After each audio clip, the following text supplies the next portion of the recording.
All right, let's look at 19 then. This is actually a segment that's changing. We started here, and Ezekiel was chosen, and he has been taught. This is the didache, or the teaching of Ezekiel, these first few chapters, from chapter 1 to chapter 18. Because the teaching of Ezekiel, because if he's going to be the witness to this new generation who knows not God, because since they're children, they've been in captivity, they've grown up now, but they don't know who God is. So Ezekiel's got to teach them about God and about God's power and God's authority. T-Y. And God's promise and rules. And God's provision. And God's provision is both positive and negative. If you do what God says, it's probably going to work out well for you. If you don't do what God says, it's probably not going to go so well. And Ezekiel had to learn all this stuff himself, because he too was a child taken away in captivity, and now he's grown to be a man, and God has shown up over here in the desert of Shebar and said, come with me, I got a few things you need to know. So he's taught for 18. Now 19 is kind of a game changer here. We're going to have an event, literally, basically a lamentation. A lamentation is a song, or a dirge, if you will, it's like crying over a lost child. If you lost a child and you had to bury him, and you went out to the gravesite and you knelt before the gravesite and you kind of crying, talking, and wailing all together, a very emotional kind of, almost a lethargic thing, and like a mother telling the child everything that she misses and everything that he could have been and everything, and what a loss this was. And God is doing that here. And it shows to us how much God can often hurt over us.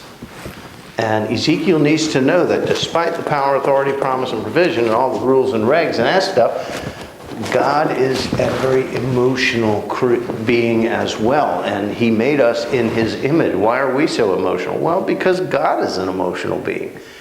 And throughout the scriptures, you'll see where God laments or he cries. It flat out says, even Jesus, it says Jesus wept, shortest verse in the Bible, 2 words. Jesus wept when he looked at Jerusalem and saw how many people were not believing in him. And he knew that all of those people would eventually be lost. Every one of them. And he wept. And he said that famous verse, which is a prophecy, by the way. O Jerusalem, I would like a mother hen gather you under my wings if I could, but you won't let me. Therefore, you're going to be a victim of the wolf. You're going to be a victim. You're going to sacrifice yourself and your life when I'm here to protect you, but you won't let me. Every sin I can forgive, save one. And that one is when we walk away from God, saying you're not important anymore. And so what Ezekiel is going to see is God's lamentation, or God's crying over the fact that all was lost, all was promised, all was given, all was provided for, and yet they walked away from it. They turned away from God, and all was lost. So, and then on the other side of 19, we're going to do a shift in study. And it's going to speak more to the responsibility of Ezekiel. Right now, we're just training the boy. You can't give away what you don't know. You can't give away what you understand. I don't know that much about fusion reaction. So before I walk into a reactor and begin to try and fix it, I probably ought to know how it works in the first place. So that's what God's doing here. Trying to teach him. But amidst all the regulations and power and authority and show of force, we also have to remember that even in the old scriptures, Genesis chapter 6, God weeps for mankind. And he regrets ever having made them. He says, I wish I had never made them. such that he has to destroy the whole world except for Noah and his boat. But before he does that, you see God crying over the creation of mankind.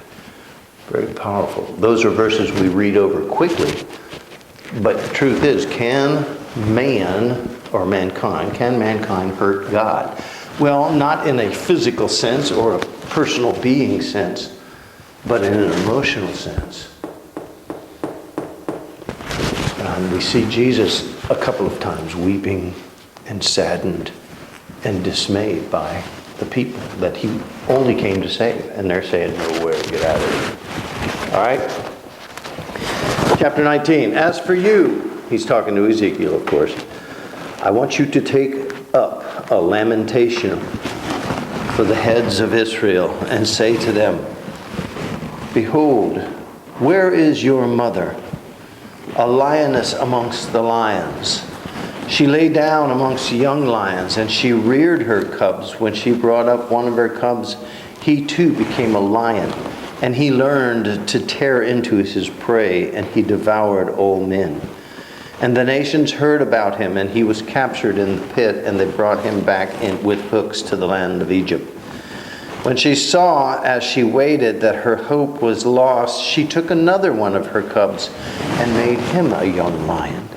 And he also walked amongst the lions, and he became a young lion and learned to tear into his prey. But he too devoured all men.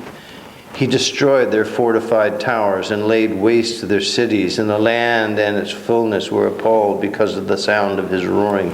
And every nation was set against him on every side. From their province they spread their net over him, and he was captured in a pit.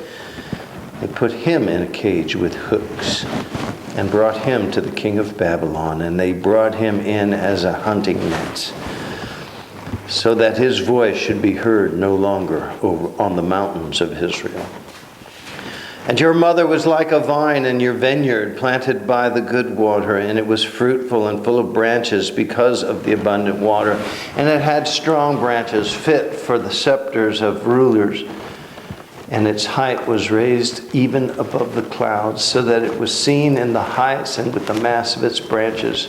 But it too was plucked up in fury and was cast down to the ground. And the east wind dried its fruit, and the strong branches were torn off so that it withered until fire consumed it. And now it is planted in the wilderness in a very dry and thirsty land.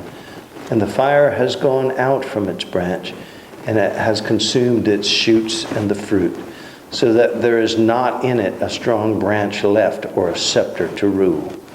For this is the lamentation, and will remain a lamentation. What is God talking about here? Leadership of Israel. The loss of Israel. Not once, but a couple of times. First to Egypt, secondly to Babylon. He's talking about the specific house of Israel. He's not talking about the whole world when he had to waste that back in Noah's.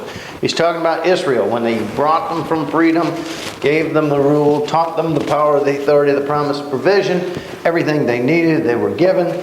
And they still made golden calves and walked away, even though they were surrounded by a desert and there was nothing there. And God still provided for them everything he could do to make these people know, first, that he was God, and second of all, that they were loved by God. And even amidst all that, they still chose to become fools and to take upon themselves authority and power and go out and destroy other men and rule other nations and do everything God told them don't do. And nevertheless, so God had to bring him down, and he's the lioness. He's the mother who's just watching this be destroyed. Son after son is being lost. And he's crying over it. He's saying, you know, what do I have to do to teach you, to prove to you, first and foremost, that I am the great I am. That's all of this. And that I love and care for you. What do I have to do to prove this?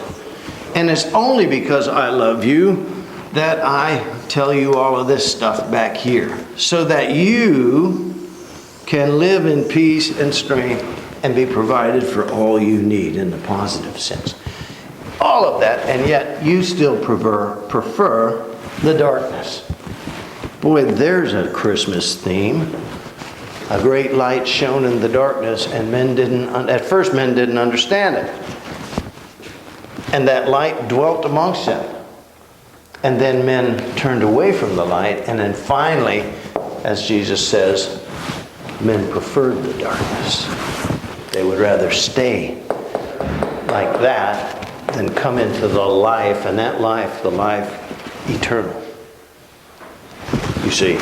So nothing is different in days of Jesus or the ministry of Jesus than what the Father's been trying to teach them in the Old Testament. There's the old guys out here. Let's close this. Old people. I'm a Toys R Us kid. I'm never growing up. Jimmy Buffett sang it. I'm growing older, but not up. My metabolic rate is conveniently stuck. I'll be 18 forever. Maybe 16, I'm not sure. This is what God's trying to teach all of us. I am, and let's say this better. I care. Throughout the Old Testament, God says, I have a plan for your life if only you will listen to it. I have the best. You know, I know we all said, oh, Barbara, I know you got kind of screwed, but I only had your best interest at heart. What a rash of crapola. Everybody says that. The worst person to use that is the mother-in-law. Oh, but sweetheart, I only have your best interest at heart. He's a turd. Get rid of him. Right, Mom. They don't have your best interest at heart. You know why they don't? Because they're broken and sinful and fallen just like the rest of us. And just like the rest of us, they are going to play by these rules. They're going to be lions trying to devour all men and all people, even their own kids' lives they're going to ruin if they get an opportunity to. So if anybody ever tells you, well, Vicki, I only have your best interests at heart, what a crock. Really? How? How do you have my best interests at heart? How do you even know what my best interests are? But in the divine sense, God does have our best interest at heart. And the reason is because He knows our hearts. He knows our thoughts before we think them. He knows our words before a single syllable leaves our tongue. He knows that throughout the New Testament, Jesus said, knowing what was in their heart. How many times do you see that verse in the Gospels? About 3 dozen. Knowing what was in their hearts. How can He do that? Because before Abraham was born, I am, said Jesus. That's how I can do that. I know what you're thinking. I know what you think you're thinking. I know, what's that? Fire alarm, quick, everybody out the window! God has the right to say, Barbara, I only have your best interest at heart. Because He knows your heart. We don't see as God sees. We don't feel as God feels. We don't love as God loves. We don't know what God knows. I love Chuck. I've known Chuck for years, but I don't know what goes on in that brain of his. I don't know what goes in my wife, and I've been intimately involved with her for 45 years, 46 years. But the fact of the matter is, the woman is nuts. I am not nuts. I am a delight. And I tell her that all the time, and she says, watch your adjectives, mister. I am a delight. To yourself. In your own mind. Anyway, the fact is, 41 years of marriage, 5 years of dating, 46 years, my whole adult life since I was 18 years old, I have been with that woman. She doesn't know how many hairs are on my head. God does. She doesn't know thoughts before I think them. Well, actually she does. Because she tells me, just so you know. That's the other verse you want to run away from. Women love to use that too. Just so you know. No, don't tell me, don't tell me, don't tell me. You better, oh, you're telling me. Stop it, stop it. That's to do with that best interest crap. Only God can say, I got your best interests at heart. Only God knows our heart. And others would like to rule it, but only God actually understands it fully and completely. And it's because He has such an incredible love and strong heart that we have an incredible and strong sense of emotional being. You know, a cow really doesn't care. Yes, they breed and all that stuff, but that's instinctual. It's not like, hey, what do you say we go for a walk down by the barnyard tonight and enjoy the full moon? No, cows don't do that. But we do. Why do we do it? Well, because it's romantic. We light candles, we have wine, and we put on soft music. Why?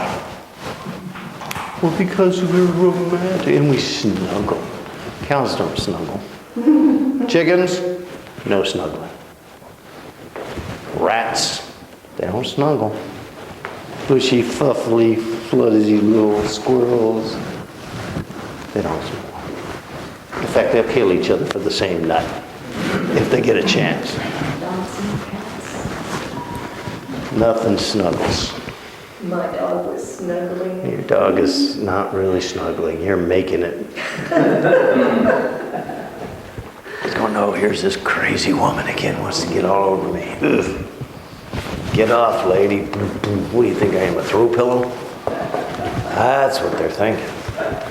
No, the fact is, they don't have that emotional awareness, but we do, and we do to the nth degree. You can be as loving, as wonderful, and as incredible a person, a delight, or you can be a cold, stone cold, merciless killer and taker of life with no feelings whatsoever. But God gives us that spectrum. We can be a delight or we can be death. And everywhere, everything associated with it in between. That tells you of the strength of God's emotion. And even that we don't know. We cannot interpret the word that God so loved the world. If God had a headstone, that's what it would say on it. Here lies God who so loved the world. And still, they were lost. Not once, not twice, but when it's all said and done, 4 times. With millions paying the price for it. You know why? Because somewhere in their life, in the course of their existence, God became unimportant. Somewhere in their life, in their existence, they no longer cared that God cared. So they are a parched, dry little nothing. Like Jesus said, you know, if the branch is cut off from the vine, what happens to the branch? It withers and it dies and nothing, it produces nothing. And even, it won't even produce anything for itself because it can't. So it eventually will dry, wither, die, be collected and burnt in the fire. Utter loss. If a man is foolish and walks away and God doesn't build the house, what happens to the house? When the heat comes and the storm comes, the house falls. And God says, and Jesus says, how great is that fall? Well, it's utter, it's complete, it's lost. Not just here in this life, but forever. Spurgeon used to preach, he'd say, can you not hear the souls crying out in hell right now who missed this opportunity? Can you not hear them? I hear them 24/7. Because somewhere along their lives they forgot God and they forgot that God loves them. And this is where they ended up. By their own hand. Needlessly. By their own hand. Can you not hear the souls? That's what he used to say when he preached. He wasn't damning anybody to hell. He was quite the opposite. He was trying to say, don't go there. Jesus said, the vine withers and dies. The house will fall, and so great will be that fall. He wasn't teaching anything that God didn't teach. And just as Jesus wept over Jerusalem, oh, Jerusalem, Jerusalem, I wish I could say, you won't let me. So also is God lamenting the loss of his children. Now twice. This is what Ezekiel's got to figure out, because that's the message he's got to teach this new nation, who, by the way, is over here without God. You know, this part of Ezekiel here, from this point on, is going to be basically why I do what I do. Oh, Ezekiel, you've got such a message, and such a message, and such a message, and I've proven it to you, and I've showed you, and I've historically evidenced it for you. Now go and teach them. Because if you don't, you will end up here as well. By your own hand. As will they. Tom, why do you do what you do? Is the ministry fun? No, it's not. Is it delightful? Usually not so much. Because everybody's got my self-interest at heart. Stop it. You know, weddings are fun. Well, let's face it. Well, wedding receptions are fun. Weddings, I have to deal with mother-in-law. Satan incarnate, mother-in-law. Is ministry a wonderful job? No, it's not. Not generally. So many ministers get beat up. And in fact, there's people in churches that are pastor hunters. They can't wait for the next one to come so that they can destroy him and show him who's boss. Why? Why bring him there in the first place? If you have any heart of compassion whatsoever, tell him to run away from you. I've heard that a million times. We'll all have your job. You wouldn't want my job. Because I have to deal with people like you. Just because they're sitting in a church, just like these people were sitting in a synagogue, doesn't mean anything. Because they are still right here. Doesn't mean anything. Now, do I love my job? I do. Some people don't even call it a job, it's a vocation. Meaning that it's 24/7.